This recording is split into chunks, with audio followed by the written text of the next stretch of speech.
J'espère que vous allez bien, j'espère que vous vous portez bien. Une nouvelle affaire troublante a éclaté au sein du régime algérien et malheureusement au sein des institutions sécuritaires les plus sensibles et les plus délicates. C'est une affaire extrêmement grave, inédite et qui risque de faire couler beaucoup d'encre, voire de soulever d'énormes vagues capables d'emporter dans leur sillage énormément de hauts responsables algériens. Quelle est cette affaire? À Rome, en Italie, un haut responsable des services algériens, a déserté, a abandonné son poste. Il a pris sa famille, il a rassemblé sa famille pour prendre la fuite et se réfugier en Suisse, selon les dernières informations que nous avons pu obtenir après maintes investigations. C'était très compliqué de comprendre les dessous de cette affaire, inédite encore une fois, et extrêmement grave. De quoi il s'agit? De qui il s'agit? À Rome, en Italie, au sein de l'ambassade d'Algérie, comme en France ici à Paris, au sein de l'ambassade d'Algérie, il y a le bureau de sécurité. Les bureaux de sécurité, ce sont des organismes dirigés par un officier des services secrets algériens, rattaché à la Direction générale de la documentation de la sécurité extérieure, la DDSE. Ils ont le statut de diplomate, mais officiellement ils sont déclarés comme représentants des services secrets algériens dans le pays avec lequel l'Algérie a des relations importantes et un partenariat très fort.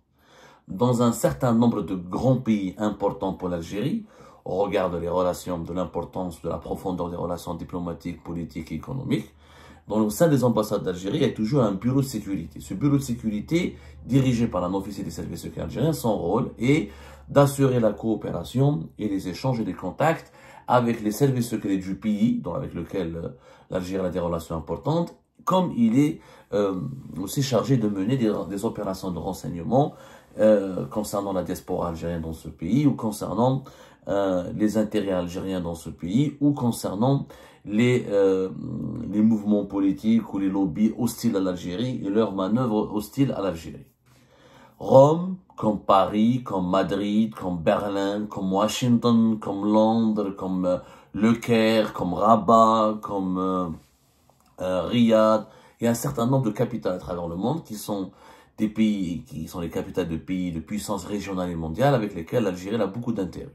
L'Italie, comme vous le savez, c'est le premier client du gaz algérien. C'est un partenaire économique important. C'est parmi les parmi les 4 ou 5 fournisseurs de l'Algérie, parmi les 3 plus importants clients de l'Algérie, sans parler des relations diplomatiques et politiques importantes, notamment avec le régime Tebboune. Nous avons une certaine amitié entre Giorgia Meloni et le régime algérien.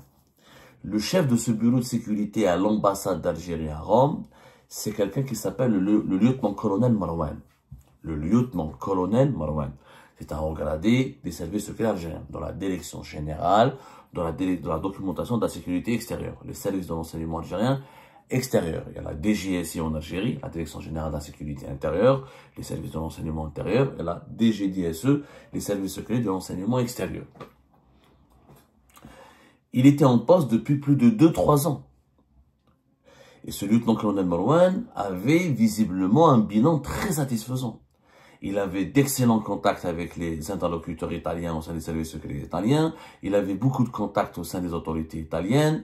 Il a géré des dossiers sensibles parce que le bureau de sécurité, il est chargé de quoi? Ses principales missions. Surveiller le personnel diplomatique algérien, voir si les diplomates algériens se comportent bien, ne trahissent pas le pays, n'ont pas des relations avec des mouvements suspects, des personnes suspectes. Le bureau de sécurité, c'est lui qui surveille l'ambassade. C'est lui qui surveille l'ambassade et le consulat, et les services de l'ambassade et les services du consulat. Premièrement, c'est une police interne. De deux, il assure la coopération et les missions de coopération avec les services secrets du pays avec lequel l'Algérie a des relations importantes. 3, il gère des dossiers sensibles, tous les dossiers de coopération. Par exemple, comme avec l'Italie, le gaz algérien, les investissements italiens en Algérie, les livraisons d'armes de l'Italie à l'Algérie, les coopérations, les échanges politiques et diplomatiques confidentiels, tout passe par le bureau de sécurité, parce que le bureau de sécurité est un canal de transmission secret. Il y a l'ambassadeur, il y a le consul général, il y a le chef du bureau de sécurité. Le chef du bureau de sécurité, c'est pratiquement le deuxième ou troisième homme fort de l'ambassade, parce qu'il y a des dossiers, il est au courant de certains dossiers sensibles, il est au courant, il doit être au courant de toutes les évolutions des relations bilatérales entre l'Algérie et l'Italie, il assiste à beaucoup de réunions, des dossiers sensibles qui passent par l'ambassadeur pour aller vers la présidence, passent aussi par lui pour aller vers la présidence et l'état-major de l'armée. Donc il a accès à tout, le chef du bureau de sécurité. C'est un poste très sensible. C'est pas un poste de coopération avec les services étrangers. Il a tout ce qu'il y a au sein de l'ambassade, il contrôle tout ce que fait l'ambassadeur, c'est l'ombre de le chef du bureau de sécurité, c'est l'ombre de l'ambassadeur. C'est vraiment l'ombre de l'ambassadeur, et il y a même certains dossiers qui passent par lui avant de passer par l'ambassadeur. Parce que notamment, les dossiers sécuritaires, les dossiers militaires, et certains pays sont des fournisseurs d'armes. L'Italie vend des armes à l'Algérie. L'Italie a des investissements dans le gaz, il y a des contrats. Donc toutes les informations confidentielles passent par lui. Il est au courant de tout, le chef du bureau de sécurité. Et visiblement, il avait une très bonne réputation, le lieutenant-colonel Marouane. Il devait même être promu. Il devait même, selon nos investigations, être promu à Paris. Parce que le bureau de Paris, il est plus important que le bureau de Rome. Vu qu'en France, c'est un pays, même si l'Italie, c'est le premier client du gaz algérien, stratégiquement, la France, elle est plus importante pour l'Algérie que l'Italie, parce qu'en France, il y a la plus grande communauté algérienne à l'étranger. Donc, il y a des enjeux sécuritaires et des enjeux politiques et des enjeux diplomatiques plus importants. Il devait être même nommé à Paris. Ou plus tard, ou même à Madrid. Ils ont même voulu le promouvoir à Madrid. Quand même, avec Madrid, avec l'Espagne, les relations se sont améliorées, se sont normalisées. Ils ont voulu mettre à la tête du bureau de sécurité de l'ambassade d'Algérie à Madrid quelqu'un qui est compétent, qui a déjà un bon parcours, un bon CV et qui a déjà obtenu auparavant des bons résultats. C'est pas un inconnu, le lieutenant-colonel Marouane. C'est un officier important des services secrets algériens. Il a travaillé, il a des connexions importantes au sein du pouvoir algérien. Nous avons découvert, par exemple, au cours de nos investigations, que le lieutenant-colonel Marouane est un ami proche au secrétaire particulier de Tebboune, Amirouche Hamedesh. C'est son ami, c'est un ami très proche à lui. Il le connaît très très bien. Ils sont vraiment amis. Et il l'a reçu à Rome à maintes reprises. Ils se sont promenés ensemble à Rome. Ils se sont vus plusieurs fois à Rome, en Italie. Il est très proche du secrétaire particulier de Tebboune. Il est très proche de plusieurs conseillers de Tebboune. C'est quelqu'un qui a d'excellentes relations avec l'entourage proche du chef de l'État, Abdelmajid Tebboune. Avant d'être à Rome, il avait un poste clé au sein de la DDSE, au sein des services secrets algériens du renseignement extérieur. Il était le responsable du pôle d'une direction qui est dédiée à la coopération. Une certaine direction qui était, au sein des services secrets, des directions, des départements différents. Lui était en charge d'un département dédié à la coopération et aux échanges avec les services secrets étrangers. Donc vous imaginez, je vous explique tout cela parce que pour que vous compreniez la gravité de l'affaire, c'est qu'il a eu accès à des dossiers stratégiques, à des dossiers délicats, et qu'il était visiblement extrêmement bien vu et très apprécié par sa hiérarchie. Sinon, il n'aurait pas eu autant de postes aussi importants. À l'époque, en 2019, il était même l'un des collaborateurs proches du général Wassini Bouazza. Le fameux général Wassini Bouazza, qui était le patron de la DGSI et qui était en quelque part l'un des, à l'époque de Gaïd Salah, durant toute l'année 2019, jusqu'à la mort de Gaïd Salah, le vrai patron des services, c'était le général Wassini Bouazza. Parce que l'extérieur, il y avait Kamel Ramli, mais qui était un proche de Wassini Bouazza. C'est lui, il jouait le rôle de coordinateur. Il dirigeait la DGSI, mais c'est lui qui avait placé un proche à lui à la tête de la DDSE. Il avait d'immenses pouvoirs. Le lieutenant-colonel Marouane, c'est le seul survivant à la purge menée contre les officiers de Wassini Bouazza au sein des services secrets algériens. Tous les collaborateurs proches de Wassini Bouazza, où ils ont été emprisonnés, où ils ont été chassés des services, où ils ont été nommés dans des postes très périlleux, Ba'touhom, le Sahara, Tindouf, Béchar, l'extrême sud, pour les punir, leur pourrir la vie. C'est-à-dire ils ont été sanctionnés mis à l'écart. Le seul qui a survécu miraculeusement, c'est le lieutenant-colonel Marouane. Il n'a pas été ni emprisonné, ni sanctionné, ni sa carrière n'a été bousillée. Il a été intégré, parce que lui, il est originaire de la DGSI, le service secret du renseignement intérieur. Il est parti vers le service secret du renseignement extérieur. Il a commencé sa carrière là-bas, ensuite il a été propulsé à la tête du bureau de sécurité de Rome, qui est l'un des postes les plus stratégiques des services secrets algériens à l'étranger. Parce que l'Italie, encore une fois, comme je vous l'ai expliqué, c'est un pays important. Et il a eu à gérer, encore une fois, des missions et des dossiers extrêmement sensibles. Donc, c'est un bonhomme qui a des dossiers sensibles, voire des secrets d'État, des secrets classés défense nationale et confidentiels, extrêmement connus. En plus, à l'époque de Wassine Bouazza, il a travaillé avec plusieurs conseillers de Tebboune et il était même, d'après nos investigations, très proche de la tendance Talbedissien Novembaria. C'est-à-dire les pages Facebook, quelques personnalités politiques, les collectifs qui ont été mis en place à l'époque par Wassine Bouazza en 2019 pour casser le Hirak, pour le diviser, pour diaboliser la Kabylie, pour semer la division et la haine entre les Kabyles et les autres Hirakistes du pays, afin d'affaiblir le Hirak. Cette fameuse mouvance bédicienne novembre, un mélange entre les islamo-nationalistes, entre les islamistes light et les nationalistes conservateurs, arabisants, arabophones, anti-francophones et anti-kabyles. Lui, il était extrêmement proche de cette tendance. Il était même considéré, selon nos investigations, comme parmi les têtes pensantes du dispositif qui était censé leur permettre de les manipuler et de leur dicter la conduite qu'il fallait tenir pour affaiblir le Hirak et pour le bousiller de l'intérieur. Donc, durant ces 5 dernières années, le lieutenant-colonel Marouane, il était impliqué directement, ou il a géré directement les missions les plus sensibles et les plus secrètes et les plus délicates des services secrets algériens.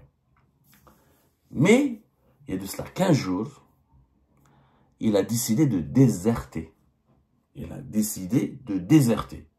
C'est-à-dire qu'il a abandonné son poste, il a pris sa famille et il a disparu. Plus personne n'a de contact avec lui. Il n'est plus à son domicile déclaré à Rome. Il ne vient plus à son bureau au bureau de sécurité de l'ambassade d'Algérie. Il a disparu et selon les sources les plus proches de son dossier, il aurait choisi d'aller en Suisse pour s'établir et s'exiler en Suisse afin de ne pas répondre à une convocation qui lui est parvenue depuis Alger. Tout a commencé pour le lieutenant-colonel Marouane, comme à Alger, ils lui ont demandé de rentrer précipitamment. Aïtolo, un jour, il lui dit, écoute, tu dois rentrer. Tu dois arrêter, on va te changer de poste, mais tu dois rentrer à Alger d'abord. Et lui, il a trouvé cette démarche étonnante, apparemment. Parce il avait de bons résultats, il était satisfait qu'auparavant, quelques jours avant, on lui avait même promis une promotion. Et du jour au lendemain, brutalement, on lui dit, tu dois rentrer, prépare-toi, viens. Lui, il leur a dit, écoutez, je ne peux pas venir, j'ai des enfants, j'ai une femme, et à l'école, la fin de l'année scolaire, c'est jusqu'au 26 juin. Il leur a demandé la permission de rester dans son poste jusqu'au 26 juin pour rentrer avec sa famille, pour ne pas laisser sa femme et ses enfants à Rome, en Italie. Selon les informations, ils lui ont dit non. Ils lui ont donné 48 heures. Tu dois rentrer dans les 48 heures, on a besoin de toi. Il a tiqué, il a douté, il a compris qu'il y avait quelque chose qui se tramait contre lui, il a décidé de déserter. Qu'est-ce qui s'est passé? Personne ne sait. Donc maintenant, on peut épiloguer, alors, il y a plusieurs sources qui nous racontent des informations totalement différentes. Les sources les mieux informées disent qu'il y a eu une enquête qui a été ouverte en Algérie par les services de renseignement militaire contre le lieutenant-colonel Marouane parce qu'il aurait été cité, on aurait débusqué Marouane, le lieutenant-colonel Marouane, comme il aurait été l'un des informateurs de certains cyberactivistes qui publiaient des contenus très subversifs et très critiques et très durs à l'encontre de Saïd Chengueleha, le chef d'état-major de l'armée. Et qu'on soupçonne le lieutenant-colonel Marouane d'être l'un de leurs informateurs. On soupçonne même, certaines sources affirment que des enquêtes menées par la Direction centrale de la sécurité de l'armée ont démontré, preuve à l'appui, en récupérant quelques outils informatiques, que c'était le lieutenant-colonel Marouane qui était en contact avec des influenceurs subversifs recherchés par le régime algérien. Naturellement, il n'y a pas de preuves, naturellement, il n'y a pas de démonstration matérielle qui peuvent appuyer ces graves accusations. Mais le fait est là que le lieutenant-colonel Malouane a déserté, il a quitté son poste et l'Italie pour aller s'établir en Suisse selon les sources les plus proches de lui. Et puis, il a disparu des radars. Moi, ce qui m'inquiète en tant que journaliste, intègre, et honnête, et amoureux, inquiet pour l'avenir de mon pays, c'est que ce monsieur, c'est un coffre-fort. C'est qu'il a des dossiers très sensibles sur la coopération sécuritaire, militaire, économique entre l'Algérie et l'Italie.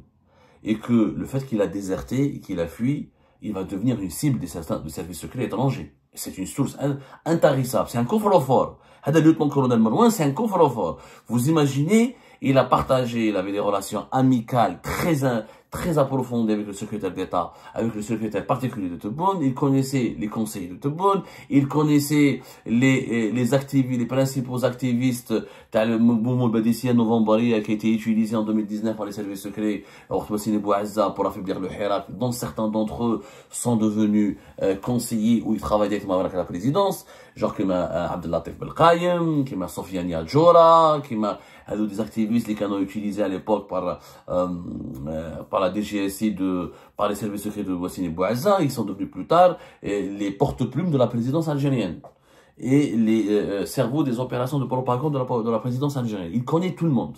De Wassini Bouazza, Mahana Djebbar, ce monsieur il a des dossiers clés dans sa mémoire.